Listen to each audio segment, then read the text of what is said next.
안녕하세요. 북강주 동아간호학원의 원장 이현경입니다. 자, 오늘은 기본간호에서 운동과 이동에 대해서 함께 공부해 보겠습니다. 운동을 한다는 거 아주 매우 중요하죠. 그러면 운동에는 다양한 운동들이 있을 거고, 이 운동을 하지 않고 부동 상태로 그대로 방치한다면 어떤 문제가 생겨질 건가, 이런 것들을 공부하게 될 거고요. 이동, 우리는 무거운 환자를 이동을 시켜야 될 때가 있습니다. 예를 들어 편마비 환자가 있거나 또는 아예 문식 환자가 있거나 이들을 휠체어로 옮겨야 되는 편마비 환자는 어떻게 도와줘야 될 건가, 이런 등등의 것들이 국가시험 문제로 아주 많이 나오고 있는데요. 자, 차근차근 공부해 나가볼까요? 자, 그러면 일단은 운동의 종류부터 한번 살펴보겠습니다. 자, 운동의 종류.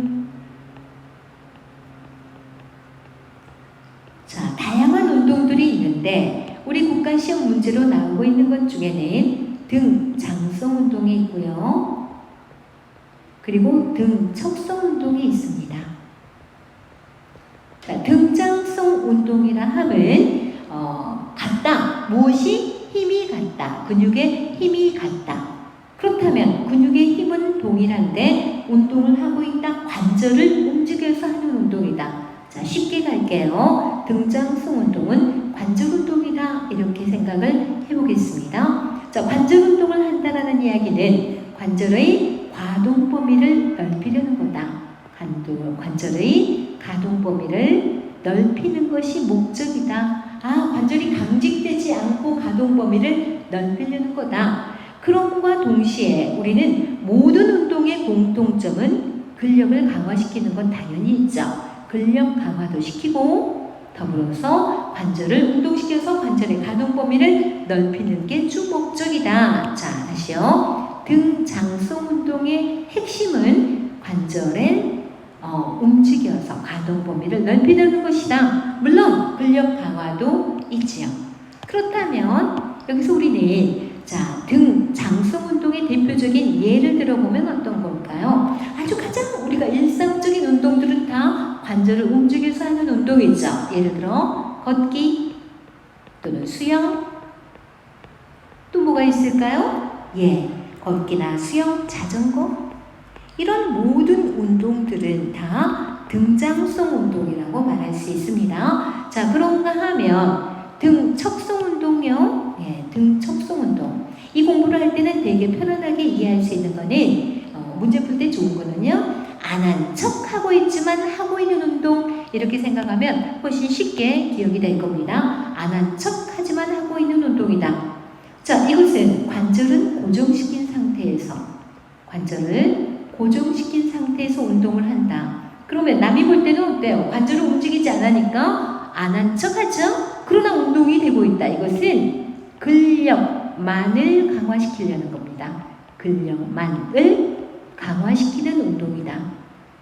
그러면 이런 운동은 사실은 등장성 운동보다는 운동의 질이 떨어지죠. 그럼에도 불구하고 등척성 운동을 해야 되는 환자는 어떤 환자냐면 석고공대 환자다. 또는 견인 환자다.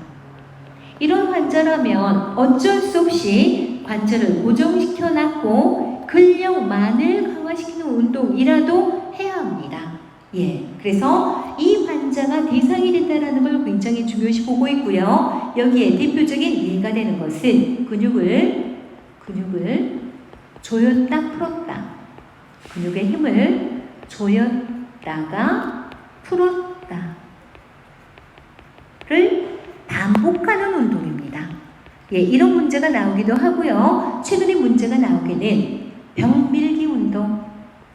벽을 밀고 있어요. 벽 밀기 운동. 자, 이것을 우리는 대표적인 등척성 운동으로 국가시험에 최근에 나왔었습니다. 잠깐 조금 잘 안 보여서 다시 써보겠습니다. 벽 밀기 운동. 벽 밀기 운동은 대표적인 등척성 운동이라고 문제에서 거론된 바도 있습니다. 자, 그러면 여기서 우리는 등척성 운동, 여기서 포인트는 관절을 고정시켰다. 근력만을 강화시키는 게 목적이다. 아주 중요한 거요. 누구나 이거 않을 겁니다. 대부분은 등장성 운동을 할 거니까. 그러나 등적성 운동만 할 수밖에 없는 사람은 정형외과적인 문제가 있는 사람이구나, 관절을 고정시켜놨구나, 석고공대 환자나 견인 환자가 여기에 해당한다, 이렇게 기억을 해두시면 좋을 것 같습니다. 자, 필요한 핵심 보겠습니다.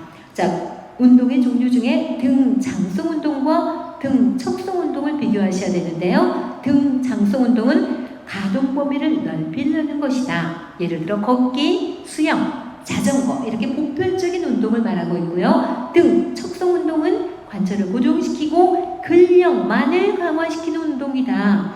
어쩔 수 없이 석고공대나 견인 환자라면 운동을 안 할 수는 없기 때문에 등척성 운동이라도 해야 되겠다. 이 운동의 정의를 묻고 있죠. 근육을 조였다 풀었다만 반복한다. 그래서 제가 아까 거론하기를 등척성 운동은 안 한 척하지만 하고 있는 운동이다. 예를 들어서 벽밀기 운동이 등척성 운동에 해당합니다. 이게 국가시험 문제로 나오기도 했었습니다. 자, 그러면 여기서 또 다른 의미의 운동의 종류를 볼 때는요. 자, 뼈, 즉 골격, 뼈. 골격에 도움이 되는, 뼈 건강에 도움이 되는, 이렇게 표현을 할까요?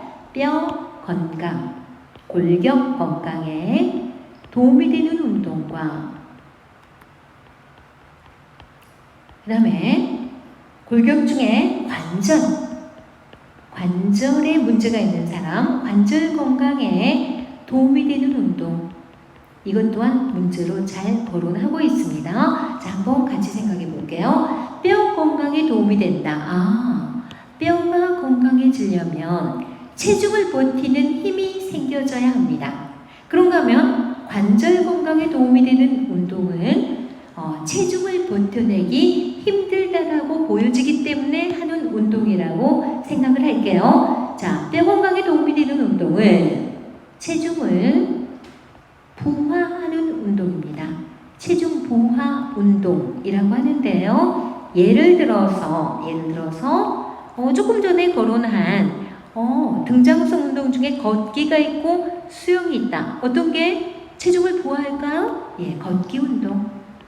걷기 운동이 대표적인 뼈 건강에 도움이 되는 운동입니다. 체중을 버텨내야 되기 때문에 뼈의 골밀도가 떨어지지 않고 골다공증이나 골연화증을 예방할 수 있다. 이렇게 보셔야죠.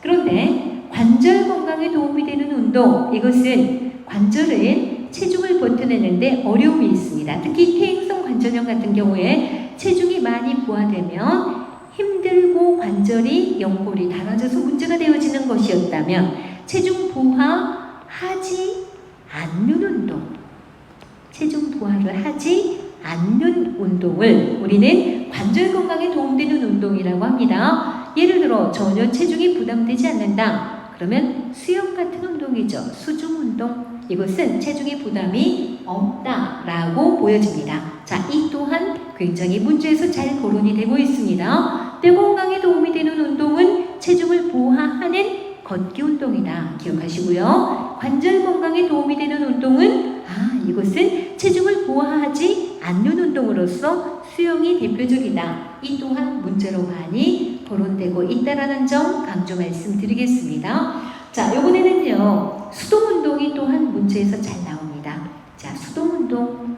능동운동은 내가 스스로 하는 운동이지만 수동운동은 스스로 하지 못하는 사람에게 도와주려는 운동이 되겠죠. 수동적으로 도와주겠다. 그럼 어떤 사람이 수동운동의 대상이 될까요? 예를 들어 무의식 환자라든가 너무 두껍네요. 자, 다시요. 지우고요. 무의식 환자라든가 또는 편마비 환자나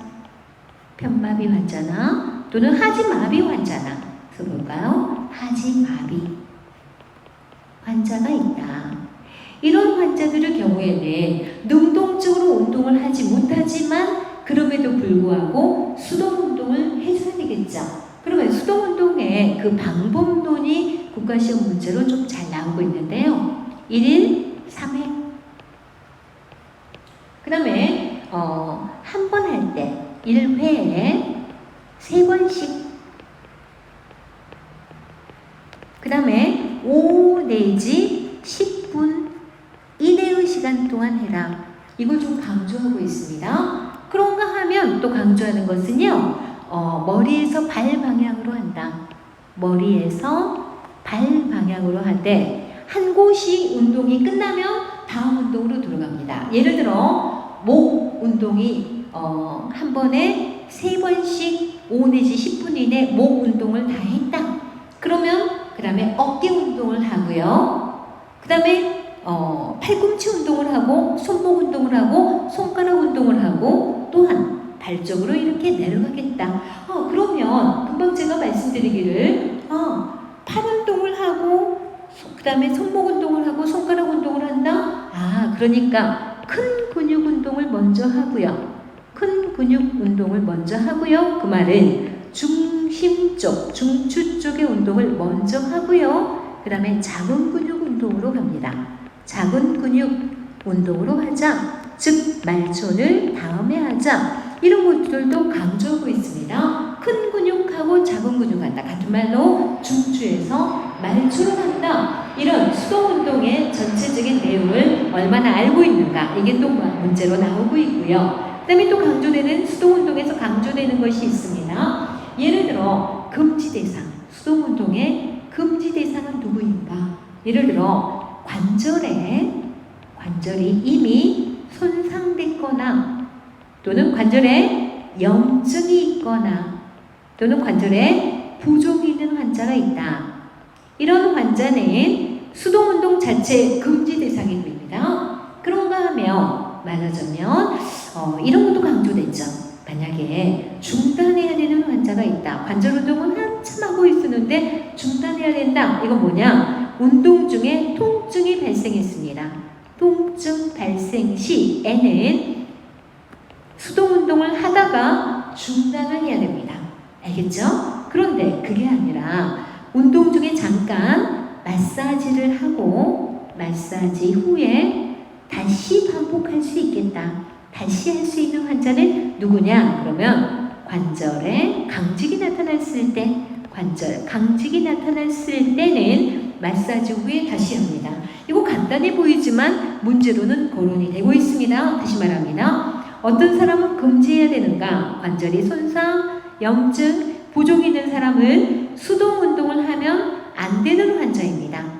또한 통증이 만약에 발생했다. 수동 운동을 하고 있는데 통증이 발생되면 즉시 중단해라. 역시 강조하는 부분입니다. 그런데 관절에 강직이 나타나는데 어떡할까요? 이때는 마사지를 해라. 그래서 괜찮아지면 다시 수동 운동을 지속할 수 있다. 이 점까지도 강조하고 있습니다. 자, 중요한 부분 다시 한번 체크 드리겠습니다. 수동 운동은요, 무의식이나 편마비, 하지마비 환자에게 적용한다. 한 번 할 때 2일, 3회, 1회, 3번씩 5 내지 10분 이내로 해라. 머리에서 발, 큰 근육에서 작은 근육으로 해라. 이런 소소한 내용 또한 강조하고 있고요. 그 다음에 이런 것도 강조하죠. 관절이 손상되거나 염증이나 부종이 있다. 이럴 때는 금지해라. 하지 않아야 된다. 통증이 발생했는데 어떡할까요? 즉시 중단해라. 그 다음에 관절에 강직이 나타났습니다. 운동 중에. 이럴 때는 마사지를 해라. 괜찮아지면 다시 지속할 수 있겠다.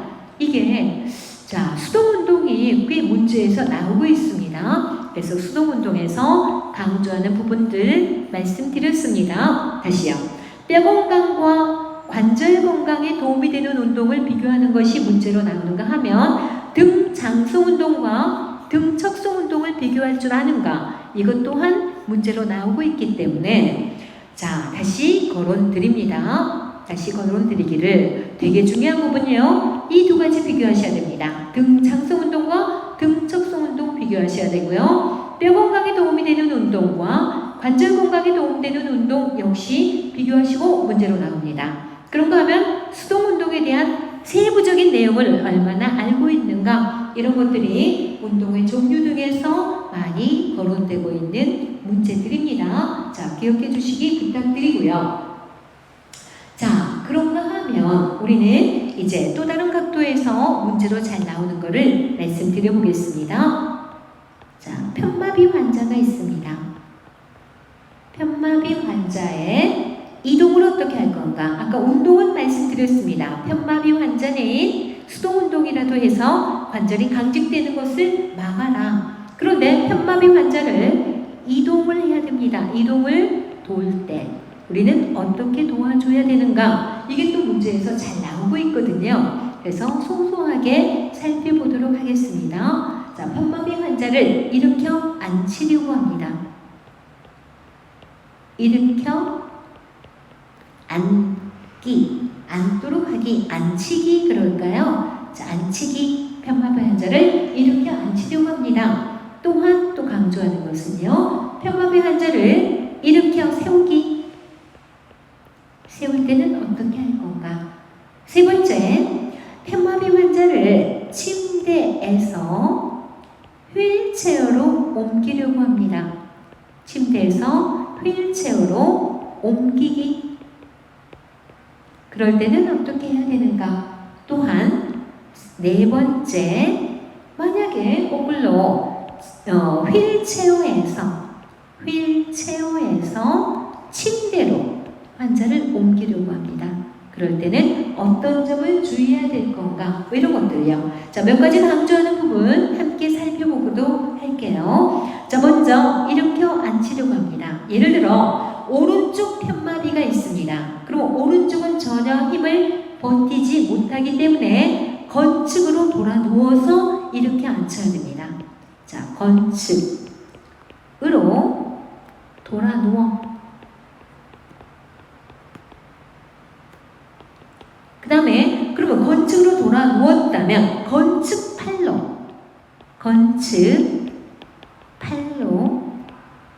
짚으면서 일어나야 돼요.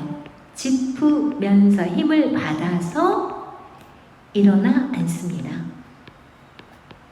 별거 아닌 것 같죠? 그러나 문제 잘 나옵니다. 자, 예를 들어 보겠습니다. 예를 들어 오른쪽 편마비 환자가 있습니다.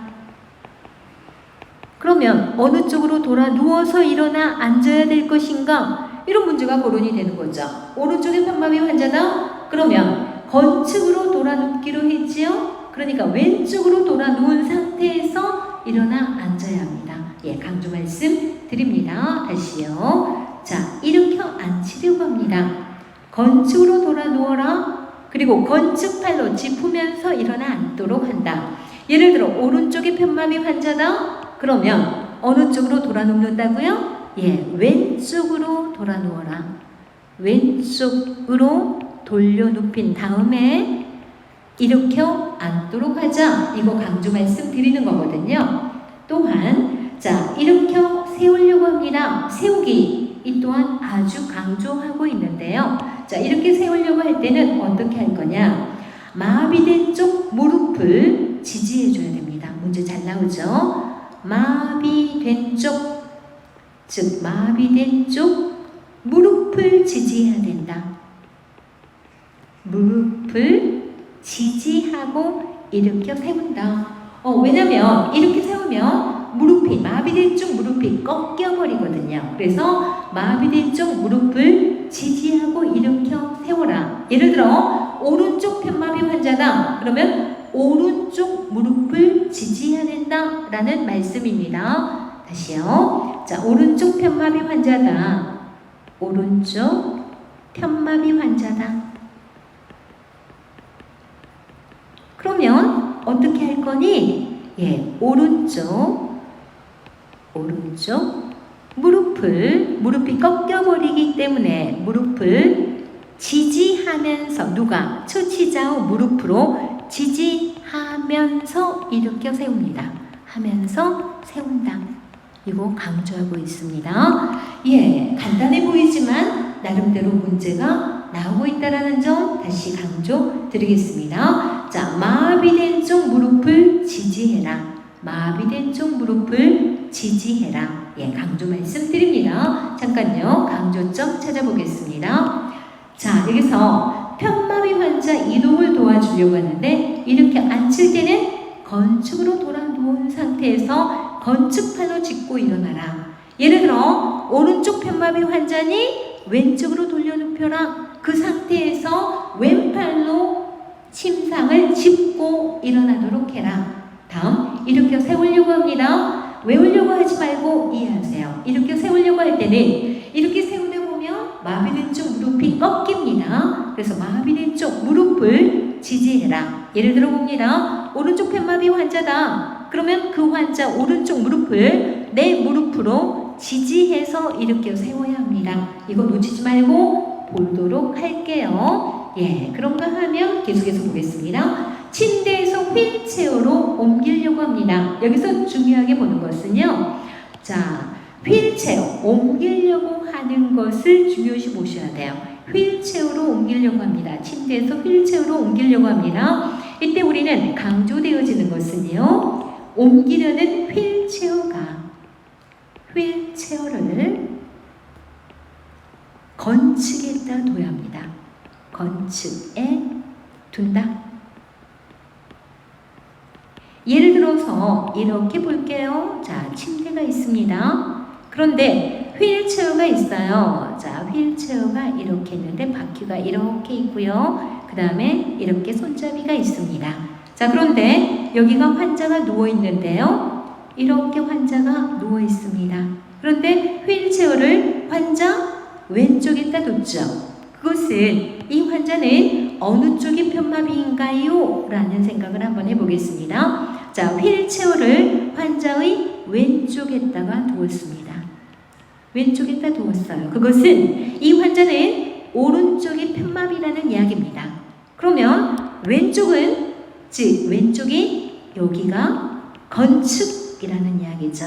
왼쪽이 건축이라면 휠체어를 왼쪽에다가 데려다 놓아라 이 말입니다. 다시요, 강조 말씀드립니다. 침대에서 휠체어로 옮기려고 할 때 휠체어를 건축에다 두어라 강조할 수 있습니다. 자, 이번에는 다른 의미로, 이번에는 휠체어에서 침대로 옮기려고 합니다. 이럴 때는 어떻게 할 건가? 자, 이럴 때는요, 다시요, 이번에 자, 휠체어에서 환자를 옮기려고 한다면 옮기고자 하는 침대가 중요합니다. 자, 침대의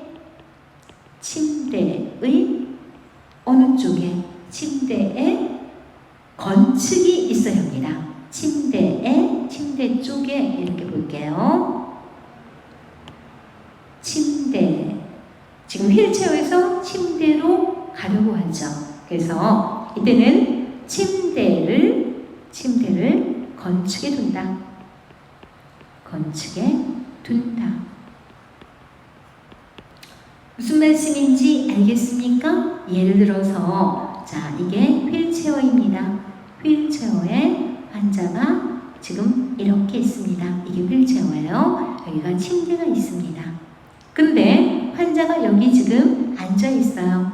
그런데 이렇게 놨고 침대가 오른쪽에 있는 거죠. 환자가 이렇게 있는데, 자, 지금 환자 눈, 코, 입을 여기다 둘까요? 차라리 환자 눈이 여기 있고 코, 입. 그러면은 왼쪽에 침대가 있네요. 다시 볼게요. 자, 색깔 바꿔보겠습니다. 잘 볼게요. 환자의 왼쪽에 침대가 있죠. 환자 왼쪽에 침대가 지금 있습니다. 침대가 여기 있어요. 그러면 이 환자는 어느 쪽이 마비된 환자일까요? 왼쪽이 건축이라는 이야기입니다. 왼쪽이 건축이고 오른쪽은 마비된 쪽이라는 이야기입니다. 즉 여기는 마비된 쪽이고 그 다음에 왼쪽이 건축이라는 이야기입니다. 지금 얼굴이 보이고 있고 이렇게 휠체어에 앉아 있다면 왼쪽이 건축이다. 그러니까 왼쪽에 침대를 두어야 한다. 예, 침대를 건축에다 두어라. 예, 강조하죠. 자, 이처럼 여기서 이제 강조 말씀드리는 거 정리해 보겠습니다. 자, 침대에서 다시요. 자, 이렇게 보겠습니다. 침대에서 휠체어로 옮기려고 한다. 그러면 그 휠체어, 옮기고자 하는 휠체어를 건축에다 두어라. 강조 말씀드립니다. 자, 그러면 여기서 지금 옮기려고 하는 휠체어가 중요한 겁니다. 그 휠체어에 휠체어를 건축에다 두어라. 여기요. 건축에 휠체어가 있어야 한다. 이 환자가 지금 누워있는 상태였다면 환자 왼쪽에 휠체어가 있죠? 건축이 왼쪽이었다는 이야기입니다. 거꾸로 이번에는 휠체어에서 침대로 옮기려고 합니다. 그러면 침대를 건축에다 두어라. 이쪽이 건축이라는 이야기죠. 그래서 침대를 여기다 둔 거죠. 그러면 환자가 지금 휠체어에 얼굴이 이쪽으로 지금 보여지고 있는 거고요. 아, 왼쪽이 건강하구나. 건강한 왼쪽으로 침대에 옮겨가도록 조력이 가능하기 때문에 그러한 거고요. 이 환자는 오른쪽은 편마비 환자구나. 이렇게 보는 겁니다.